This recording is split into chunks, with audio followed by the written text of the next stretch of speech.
अजमेर उत्तर से निर्दलीय प्रत्याशी ज्ञानचंद शाश्वत ने की प्रेस वार्ता। 5 साल में 25 गारंटी की घोषणा करी। अजमेर उत्तर से निर्दलीय प्रत्याशी ज्ञान शाश्वत ने कहा, जनता ने की थी चेहरा परिवर्तन की मांग, मुझे गैर सनातनी और हत्यारा तक बताया। सोशल मीडिया पर कई तरह के षड्यंत्र रचे गए। जनता की आवाज के बाद मैंने भरा, नामांकन जीत के दिखाऊंगा। आरोप अभी लग रहे थे जैसे कि अगर निर्दलीय भी रहता है तो भी समस्या आती है। नहीं, मैं ये कहूँगा कि मैं 2010 से 15 के बीच में मैं रहा था, निर्दलीय ही रहा था। उस समय कांग्रेस का बोर्ड था नगर निगम में, लेकिन मेरे वार्ड को मैंने भारतीय जनता पार्टी की विचारधारा को रखते हुए भी मेरी सदन में अलग कुर्सी लगी थी और मेरे विकास के काम में आज पार्टी में रहते हुए से ज़्यादा 2010 से 15 के बीच मैंने विकास कार्य कराए। तो साहब, अगर आपकी इच्छा शक्ति होती है तो विकास कार्य में कहीं आपकी सरकार बाधे नहीं बन सकती है, क्योंकि जो मुख्यमंत्री जी बने या जो सरकार के मंत्री बने या जो विधानसभा के अंदर बैठे हैं वो भी कहीं ना कहीं जनता से जुड़े हुए। क्यों अगर ऐसा करके आपका ऊपर के नेता आपका या ऊपर की विधानसभा में कोई आपकी पार्टी अगर बाधक बन रही है तो जनता सब समझती है, आप जनता को आगे करके उनके साथ क्यों नहीं जा रहे हो। तो ऐसा कोई बाधा नहीं आने वाली है और 100% अजमेर उत्तर का विकास 100% होगा ही होगा।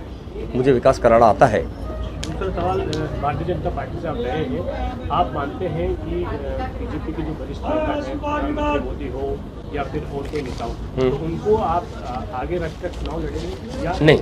मैं किसी की प्रतिष्ठा और किसी के नाम को खराब नहीं करना चाहता। मोदी जी निश्चित तौर से हर भारतीय के मन में है, मेरे भी मन में है। मैं उनको सामने आज तक मैं नहीं रखा है। अगर कहीं बात आती है कि मोदी जी की चर्चा चलती है तो मुझे कहना ही है, सम्मान में उनके 2 शब्द बोलने ही है। मैं तो देवनानी जी के सम्मान में भी बोल रहा हूँ साहब। मैं कह रहा हूँ आदरणीय थे, हैं और रहेंगे ना। मैंने उनसे बहुत कुछ सीखा जीवन में, वो भी आदरणीय रहेंगे। लेकिन इस चुनाव में देवनानी जी को मैं सामने लड़ने का मेरा यूँ मैं चाहूँ तो मेरे पास संविधान ये कहता है कि हमारे मोदी जी का, हमारे प्रधानमंत्री का मैं नाम लेके लड़ सकता हूँ चुनाव। लेकिन मेरे पास काम है साहब, कामों की लंबी फहरिस्त मेरे पास है। मैं क्यों किसी का नाम लूँगा? मैं क्यों किसी का नाम लूँ? मोदी जी हमारे हैं, सबके हैं, आप सबके हैं। लेकिन मुझे अभी किसी को नाम लेके चुनाव लड़ने की जरूरत नहीं है। अगर मैं नाम लूँगा तो फिर ये बिना कुछ किए फेसबुक पे अनशन चला रहे हैं, जब नाम ले लूँगा तो ये और कुछ चला देंगे।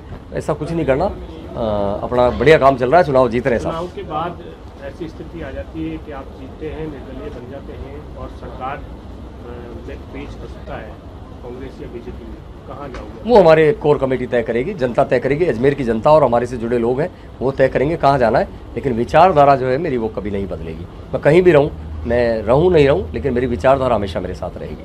कांग्रेस की बी टीम का जो आरोप था उसको लेकर क्या कहेंगे साहब? कांग्रेस की बी टीम का आरोप ये था कि मैं आपको, हाँ अच्छा कहा आपने, पूछ लिया मानव जी। 2012 के अंदर राजस्थान के पहले वार्ड की वेबसाइट, मतलब आप देखिए साहब, आज तो सोशल मीडिया बहुत आगे है। 2012 या 12 के अंदर जब सचिन पायलट साहब केंद्रीय सूचना प्रौद्योगिकी मंत्री थे, तो उस समय मैंने आगे बढ़कर एक नई नवाचार करते हुए राजस्थान के किसी पार्षद द्वारा पहली वेबसाइट लॉन्च की थी अजमेर में अपने वार्ड के लिए। वार्ड की समस्त जानकारियाँ थी, प्लस 70 लाख के विकास काम थे। उनका उद्घाटन करने के लिए मैंने पायलट साहब को बुलाया था। चूँकि कांग्रेस का बोर्ड था अजमेर के अंदर, जिला अध्यक्ष महेंद्र सिंह जी लड़ावता थे, मेयर साहब कमल जी बाकुलिया थे। जब पायलट साहब जैसा व्यक्ति एक वार्ड के अंदर वेबसाइट का उद्घाटन करता है और वो मंच से बोलता, मंच से तारीफ करता है और अखबारों में दूसरी चीज़ छपती है कि पायलट ने की निर्दलीय ज्ञान की तारीफ, वो फ़ोटो लगा के मेरे भाई लोग कह रहे हैं कि साहब ये तो कांग्रेस की बी टीम है। अरे आपकी बी टीम की जरूरत क्या थी? मैं तो आपके अंदर रहते, आपके साथ दूसरे आपके साथ ही कर रहे ना। वैसे आपके पीठ में छुरा घोंप के पता ही नहीं चल रहा था कब आपको हरवा देता। लेकिन गद्दारी हमारे खून में नहीं है साहब। और रही बात अनुशासनहीनता की, तो अभी इन्होंने, जब मैंने इस्तीफा ही दे दिया, माननीय राष्ट्रीय अध्यक्ष जी, माननीय प्रदेश अध्यक्ष जी और माननीय जिला अध्यक्ष जी को मैंने इस्तीफा भेज दिया नामांकन भरने से पहले, तो मेरे को निलंबन और वो हटाने की, पार्टी से निकालने की जरूरत कहाँ पड़ी थी? जब मैं अपना त्यागपत्र दे चुका, मैं उनका सदस्य नहीं रहा, तो उन्होंने प्रोपेगेंडा करने की जरूरत नहीं थी। और अगर मैंने 2010 में चुनाव लड़ा तो 2010 से लेकर और आज तक तो उन्होंने मेरे को निलंबित नहीं। आज तक मैंने तो हमेशा हमारे इनको सम्मानित थे, हैं और रहेंगे वाली बात कर रहा हूँ। आज तक तरह तरह की इनकी टीम मेरे ऊपर आरोप लगाती आई है। वो आरोप जो काम मैंने किए ही नहीं है, लेकिन मैंने जवाब नहीं दिया। क्यों नहीं दिया? कि सम्मान्य की तरफ से मुझे कुछ नहीं कहा गया था। जब सम्मान्य की तरफ से मुझे कल कहा गया है तो मुझे बोलना पड़ा। एक सम्मान्य कल कह रहे थे कि साहब इसने मुझे 2 बार कहा कि मैं चुनाव नहीं लड़ूंगा आपके सामने। तो मैं उनकी बात को आगे बढ़ाते हुए कहूँगा कि आदरणीय, आपको 2 बार नहीं, मैंने कम से कम 20 बार 50 बार कहा है कि मैं आपके सामने चुनाव नहीं लड़ूंगा। आपने जब भी बात करी, क्योंकि आपको मेरे से भय था, आप मुझे पूछते थे कि यार ज्ञान जी आप चुनाव तो नहीं लड़ोगे, तो मैं कहता था नहीं साहब आपके सामने चुनाव नहीं लड़ूंगा। नहीं लड़ने की बात करी है, लेकिन ज़रा उनसे भी तो पूछो कि साहब मैंने 50 बार कहा होगा या 100 बार कहा होगा, सार्वजनिक तौर पे भी मैंने कई बार कह चुका हूँ, कई बार बीजेपी की बैठकों के बाहर भी मैं इनको कह चुका हूँ, उसके मेरे पास प्रमाण भी है, साथी भी कहने को तैयार है। तो कभी उन्होंने मेरा हाथ रोका क्या, हाथ पकड़ के कहा क्या कि संगठन की बात करो। मैंने कहा कि आप चुनाव लड़ोगे तो मैं नहीं लड़ूंगा, अगर दूसरा आया तो कोई लड़ूंगा। तो उन्होंने मुझे कभी संगठन की बात नहीं सिखाई। उन्होंने आज तो बहुत बातें करते हैं कि व्यक्ति सर्वोपरि नहीं होता, संगठन सर्वोपरि होता है। जो साहब 5 साल से मैं जो संगठन के बारे में जानता हूँ, मुझे क्या संगठन सिखाएंगे लोग बाग। उन्होंने कभी मेरे को संगठन, क्योंकि वो अपने उनके हित से दो रहे हैं, मैं चुनाव नहीं लड़ रहा, बात खत्म। बिल्कुल वो सही कह रहे हैं कि मेरा टिकट, उनका टिकट होने के बाद नहीं आए थे साहब, टिकट होने के पहले आए थे। मैं बनारस से लौटा था, उन्होंने जब तक मेरा कोई मानस नहीं था, मैंने कहा भाई साहब मैं चुनाव नहीं लड़ूंगा। लेकिन साहब आपने भी तो बार बार कार्यकर्ताओं को कई बातें कह के और आपने हनन किया है ना साहब, उनकी पद और प्रतिष्ठा को कहीं ना कहीं आपने भी तो आज पहुंचाई है। आप भी तो पीछे खड़ी लंबी लाइन को कह रहे हो कि कभी आपने ये कहा क्या कि ये कार्यकर्ता ऐसा करेगा। आपने उप महापौर के टाइम कभी किसी को आगे बढ़ाने की कोशिश की है? जो भारतीय जनता पार्टी में सही आगे बढ़ा है वो या तो अपने प्रयास से बढ़ा है,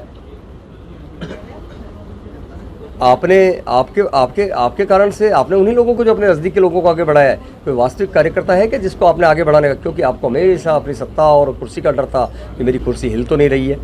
जब मैं चुनाव लड़ने जा रहा हूँ, आप कह रहे हैं कि साहब ये मेरे से आगे नहीं दौड़ सकता है। मैं इनको 2 उदाहरण बताता हूँ साहब कि अमेरिका के 2 बार राष्ट्रपति रहे हैं मिस्टर रूजवेल्ट, उनका कमर के हिस्से का नीचे का पूरा हिस्सा लकवा था, वो व्हील चेयर पर थे, लेकिन वो आराम से 2 बार राष्ट्रपति रहे। मैं 3 बार से अपने वार्ड में पार्षद हूँ। मैं आ जाए सुबह में 8 घंटे की नींद पूरी करके दौड़ ले, या आ जाए साइकिल चला ले मेरे बराबर, आ जाए बुलेट चला ले मेरे बराबर। मैं इनकी नहीं कह रहा, ये बहुत सम्मानीय है, मेरे बड़े भाई तुल्य हैं, बड़े भाई हैं और लगभग पिता तुल्य हैं। मैं इनका सम्मान करता हूँ, इनको नहीं कह रहा हूँ। लेकिन ऐसा बोलने वाले सभी लोगों को मैं कह रहा हूँ कि आ जाए, आप दौड़ लें मेरे साथ सुबह उठ के, या आ जाए मेरे साथ बुलेट पर, आ जाए मेरे बराबरी कर लें। मेरे ताऊजी रहे हैं युधिष्ठिर मीमांसक जी, आर्य समाज का एक बहुत बड़ा नाम रहा है। उनके मीमांसा शास्त्र में आज भी उनकी बड़े स्तर के ऊपर उनकी मीमांसा शास्त्र की किताबें चलती हैं। उनके दोनों पैर बचपन से मुड़े हुए थे, बिल्कुल यू शेप में थे, लेकिन उनके वो बाधा कभी आड़े नहीं आई। अरे साहब, जब इतने बड़े लोगों की शारीरिक विकलांगता बाधा नहीं, तो मैं विकलांग नहीं हूँ, मेरे पैर 100% सही हैं साहब। भारतीय जनता पार्टी में मैं रहा था, भारतीय जनता पार्टी में रहते हुए पार्षद था। जब मैं कहीं किसी शहर स्तर की समस्या की बात करता था तो मुझे ये कहा जाता था कि यार आपकी सीमा वार्ड है, वार्ड से बाहर की बात करता था, दूसरे पार्षद साथियों को अच्छा नहीं लगता था। कई मुद्दे हैं, उन मुद्दों के ऊपर मुझे पार्टी में रह के काम करने का अवसर नहीं मिलता था। एक जब पूरा शहर कह रहा था, पूरी पार्टी कह रही थी कि चेहरा बदल दो, किसी भी जाति, किसी भी समाज और किसी भी व्यक्ति को टिकट दे दो, उसमें टिकट परिवर्तन चाहने वालों ने ये नहीं कहा था कि इस जाति को टिकट दो या मुझे टिकट दो। अंत में तो जाके सभी कहने लग गए थे कि किसी भी जाति और किसी भी धर्म के व्यक्ति को टिकट दे दो। लेकिन पार्टी ने नहीं सुनी। तो जब 36 कौमों के साथ में का मिला, मुझे समर्थन मिला और मुझे लोगों ने कहा कि चुनाव लड़ना चाहिए, तो 36 कौमों के आधार पर मैं साथ में मिल के मैं चुनाव लड़ रहा हूँ। एक आरोप ये लगता है कि ये कांग्रेस को जिता रहा है, बीजेपी को हरा रहा है। तो मैं उनको आपके माध्यम से ये जवाब देना चाहूँगा कि साहब, अगर किसी को हराना होता और कांग्रेस को जिताना होता तो मैं फ़ोन के माध्यम से या भारतीय जनता पार्टी में भी रह के पीठ में छुरी मार के गद्दारी करके भी मैं चुनाव हरवा सकता था। मेरे लिए बहुत आसान काम था। मैंने 2003 से लगातार सभी विधानसभाओं में जो वर्तमान विधायक महोदय हैं, माननीय के चुनाव में मैंने जिताने का पूरा प्रयास किया। भारतीय जनता पार्टी हो या नगर निगम अजमेर हो, उनके महापौर जी या जिलाध्यक्ष जी से आप पूछ लीजिए। जब मैं भारतीय जनता पार्टी में जब तक रहा या नगर निगम में पार्षद के नाते एक अच्छे बच्चे की तरह, आज्ञाकारी बच्चे की तरह मैं रहा हूँ। कभी मैंने अनुशासनहीनता नहीं की, कभी किसी से फालतू बात नहीं की। अब कल मेरे कुछ साथियों ने बताया कि साहब, माननीय विधायक महोदय ने आपके बारे में कुछ कहा है। तो उन्होंने ये कहा था कि साहब हमारे बराबर चल के दिखाएं। तो मैं साहब आपको बताना चाहूँगा कि साहब, मैं 2001 के अंदर एक पूरा मकान आके मेरे ऊपर गिरा था। मेरी रीढ़ की हड्डी 3 जगह से टूट गई थी। रीढ़ की हड्डी टूटने के बाद आदमी कभी खड़ा नहीं होता है, लेकिन साहब प्रभु की असीम कृपा और लोगों की दुआएं थी कि मैं आज चल रहा हूँ। मेरे पैर में कहीं चोट नहीं है, मैं उनसे भी तेज़ चल सकता हूँ। आज भी मैं 350 सीसी की मोटरसाइकिल बुलेट ही चलाता हूँ। आप लोगों ने सबने देखा होगा। पिछले 3 बार से मैं पार्षद हूँ। पार्षद के साथ साथ मैं गौ सेवा भी कर रहा हूँ। मेरे चाल में कहीं मेरी ये काम बाधा नहीं आया। मैं बहुत अच्छे से चलता हूँ। लेकिन जब रात को देर रात तक मैं नहीं सो पाता हूँ या ज़्यादा मेरी शारीरिक थकान हो जाती है, तो मेरे पैरों में कहीं लड़खड़ाहट नहीं, मेरे नर्व सिस्टम में, स्नायु तंत्र में लड़खड़ाहट आ जाती है। उसके कारण से ऐसा लगता है कि मैं चलने में नहीं पा रहा हूँ। बाकी पूरा मैं अच्छे से दौड़ सकता हूँ। नामांकन नमस्कार, मेरे सम्मानित पत्रकार महोदय, मातृशक्ति, आप सबको प्रणाम। आपको कष्ट देना मुझे अच्छा नहीं लग रहा था, लेकिन चूंकि आज मेरे को आपसे बहुत सहायता की आवश्यकता थी, इसलिए आपको कष्ट दिया। मैं आपका स्वागत करता हूँ, अभिनंदन करता हूँ। मैं आगामी चुनाव जो है 25 तारीख को, उसमें मैं विधानसभा चुनाव में प्रत्याशी हूँ, निर्दलीय प्रत्याशी हूँ। नाम मेरा ज्ञानचंद सारस्वत है। अजमेर के पास बिड़च्चावास गांव का रहने वाला हूँ, जन्म वहीं हुआ है, लेकिन शिक्षा दीक्षा लालन प्रसव अजमेर में ही मैं बड़ा हुआ हूँ। पशुपालन मेरा व्यवसाय है। भारतीय जनता पार्टी और उससे संबंधित कई संगठनों में मैं शुरू से जुड़ा रहा। छात्र जीवन में संघ का 2 बार कार्यवाह रहा, विश्व हिंदू परिषद में मेरे पास दायित्व रहा, भारतीय जनता पार्टी का 2 बार वार्ड अध्यक्ष रहा, मंडल मंत्री रहा, पशुपालन प्रकोष्ठ का जिलाध्यक्ष रहा। 2010 से आज तक मैं लगातार नगर निगम के अंदर पार्षद हूँ। वार्ड नंबर 2 और 3, 4 से राजस्थान की उस निकाय चुनाव की सर्वाधिक बड़ी जीत से मैं पार्षद हूँ। मैंने अपने जीवन के अंदर राजनीति के साथ साथ सामाजिक कार्यों को प्राथमिकता दी है। सामाजिक कार्यों के अंदर हमने प्रयास किया है कि हमारे माध्यम से लगभग 350 से ज़्यादा बड़ी सर्जरियाँ, जिसमें बाईपास सर्जरियाँ, ब्रेन सर्जरियाँ, हार्ट सर्जरियाँ और दूसरे तरह की सर्जरियाँ, कूल्हे की बॉल की हड्डी की सर्जरियाँ, घुटनों की सर्जरियाँ, 350 सर्जरियाँ हमने जनसहयोग से की है। 6000 वृक्षारोपण लगभग हमारी टीम के माध्यम से हुए हैं। हमारे यहाँ से लगभग 8 से 10 कुओं की हमने सफाई कराई है। 2 बावड़ियों की हमने खुदाई और सफाई का काम हमने विभिन्न सरकारी माध्यमों से करके मॉनिटरिंग करके अच्छा सा बनाया है। हमने 3 कबूतरशालाएँ बनाई है। 2 कबूतर फ्लैट, अजमेर संभाग का सबसे पहला कबूतर फ्लैट हमने बनाया। ज़रूरतमंद कन्याओं का साधन, पूरी शादी हमारी टीम के माध्यम से कितनी शादियाँ हमने कराई है।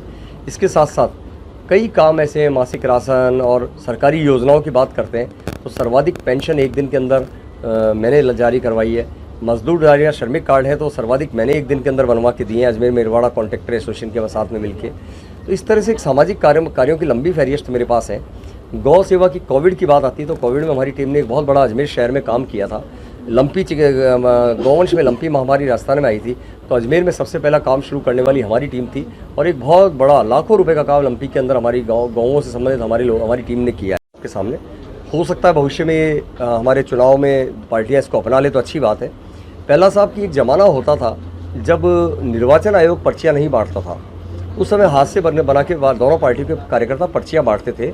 अब वो ज़माना गया और निर्वाचन आयोग के बूथ लेवल ऑफिसर्स हर घर पर्चियाँ पहुँचाते हैं। अगर बची हुई पर्चियाँ होती है तो उनकी जिम्मेदारी तय होती है कि पर्ची कैसे बटी, उनको कारण बताना होता है। तो ऐसी परिस्थिति में लाखों रुपए पर्ची बनवाना, छपवाना, बंटवाना, तो साहब हमारे कार्यकर्ताओं ने, हमारी साथी कोर टीम ने ये घोषणा की है कि हम पर्ची नहीं बंटवाएंगे। BLO के ऊपर हमें पूरा विश्वास है। नंबर 2, जब कैमरे लगे हैं, पुलिस व्यवस्था है, CRPF की व्यवस्था है, होमगार्ड की व्यवस्था है, निर्वाचन आयोग के जो पीठासीन अधिकारी होते हैं बहुत जिम्मेदार और उनके पूरा शिकंजा रहता है, उसके बाद अपने पोलिंग एजेंट बिठा रहे हो साहब। एक ये ठीक है, सरकारी जो प्रक्रिया पुरानी चली आ रही है तो हमारी टीम कभी पोलिंग एजेंट नहीं बैठाएगी दोनों में। हम चाहें तो एक बूथ में 4-4 पोलिंग एजेंट बिठा सकते हैं। आपने कल की रैली में हमारे कार्यकर्ता देखे थे, वो बिना पेट्रोल डीजल भराए या किराए के नहीं थे, वो हमारे सारे साथी और कार्यकर्ता थे। हम 197 बूथ में 2-2 आदमी बैठा सकते हैं, लेकिन चूंकि हमें ये कहीं ना कहीं सुधार का नवाचार का काम करना है तो हम पोलिंग एजेंट नहीं बैठाएंगे। तीसरी बात, चुनाव में प्रत्यक्ष रूप से तो नहीं, अप्रत्यक्ष रूप से कई बार बात सामने आती है कि साहब शराब का उपयोग हो रहा है, शराब बांटी जा रही है। हमारी टीम ने निश्चय किया है कि हम अजमेर उत्तर के अंदर एक बूंद भी शराब हमारे माध्यम से न बांध के किसी के जीवन को और किसी के परिवार को बर्बाद नहीं किया जाएगा। हमारे चुनाव में हम एक बूंद भी शराब की नहीं बांटेंगे, ये हमारे साथियों ने तय किया है। इसके साथ साथ अभी आप फाइसागर झील है, एक अंग्रेज़ इंजीनियर हुआ करते थे, इंजीनियर फाई, उनके आधार पे इस झील का नाम फाइसागर झील रखा था। आज आज़ादी के इतने साल बाद में भी आज एक अंग्रेज़ इंजीनियर के आधार पे फाइसागर झील का नाम रखा हुआ है।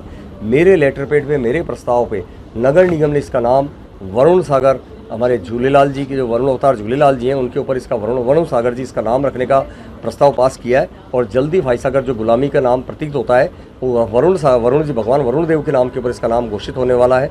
ये काम मैंने किया है। इसके साथ साथ पत्रकार सुरक्षा के बारे में तो सभी नेता बात करते हैं, लेकिन विधानसभा के अंदर इस बारे में कोई प्रबलता से नहीं बोलता। मैं ये जीतने के बाद मेरा प्रयास रहेगा कि मैं विधानसभा में पत्रकार संरक्षण एवं कानून की मैं बात करूँगा। मैं हाँ, एक ये कहते हैं साहब कच्ची बस्तियाँ अवैध है, इनको हटाया जाए। बस्तियाँ बनी भी तो आपके राज में थी, दोनों पार्टियों के राज में बनी थी, उनमें पानी बिजली के कनेक्शन और टेलीफोन के कनेक्शन तो आपके राज में मिले थे ना। तो क्यों उस समय ऑथराइज की गई आपने, क्यों उस समय आपने आपत्ति नहीं उठाई? आज कच्ची बस्तियों को हटाने की आप बात कर रहे हैं, किसी को उजाड़ने की बात कर रहे हैं। मैं भी चाहूँगा कि अगर कोई गलत बना हुआ है तो उसको हटाना चाहिए, लेकिन हटाने की बात और तोड़ने की बात नहीं करूँगा। अजमेर विकास प्राधिकरण और अन्य एजेंसियाँ गरीबों के लिए और खाना बदोशों के लिए आवास बनाती है, एम्बे हाउस बनाती है। अजमेर में कई जगह झलकारी बाई उद्यान के पास, पहाड़गंज साइड, सासी बस्ती साइड में ऐसे आवास बने हुए हैं। ऐसे आवास क्यों नहीं बनाती है साहब? क्यों अजमेर जब इस्लाम फ्री सिटी घोषित हो चुका है कई सालों पहले, तो आज पुष्कर रोड विश्राम स्थली पे क्यों नहीं ऐसे खाना बदोश रह रहे हैं? जो ऐसी बस्तियाँ हैं उनको कहीं ना कहीं उनके पुनर्वास की व्यवस्था की जाए। जब सरकार वो 12,000 रुपये सरकार लेके और बाकी रियायती दर के ऊपर उनको आवास दे रही है, तो वो व्यवस्था करके आप करो ना। आप तोड़ने की बात क्यों कर रहे हो? आप पुनर्वास की बात कीजिए ना। तो ये पुनर्वास और जोड़ना इनको नहीं आता है, इनको तोड़ना आता है।